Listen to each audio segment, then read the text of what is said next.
If I were the devil, I would gain control of the most powerful nation in the world. I would delude their minds into thinking that they had come from man's effort instead of God's blessings. I would promote an attitude of loving things and using people instead of the other way around. I would dupe entire states into relying on gambling for their state revenue. I would convince people that character is not an issue when it comes to leadership. I would make it legal to take the life of unborn babies. I would make it socially acceptable to take one's own life and invent machines to make it convenient. I would cheapen human life as much as possible so that the life of animals are valued more than human beings. I would take God out of the schools where even the mention of his name was grounds for a lawsuit.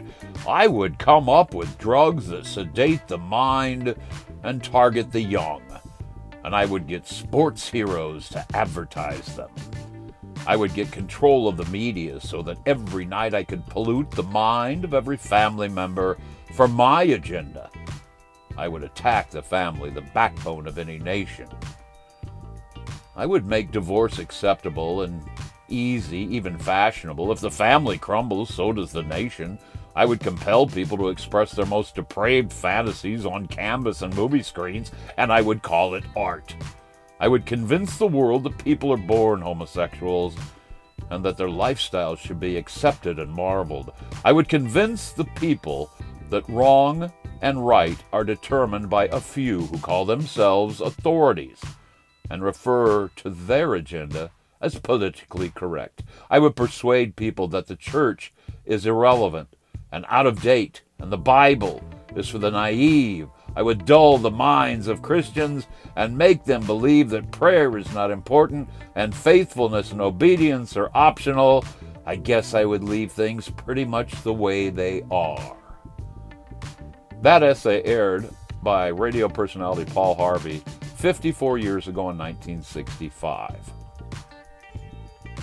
But what if I were the devil today? In 2001-9, I'd take a look around, see what was left behind. I'd look at the TV and claim, that's just fine. Movies are perfect, the college is sublime, and the men are now women, and the women are men, and I couldn't have done better had I done it again.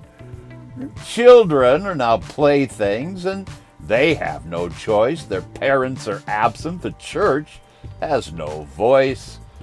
So I'll keep this one simple. Things are perfect, my friends. I couldn't have done better had I done it again.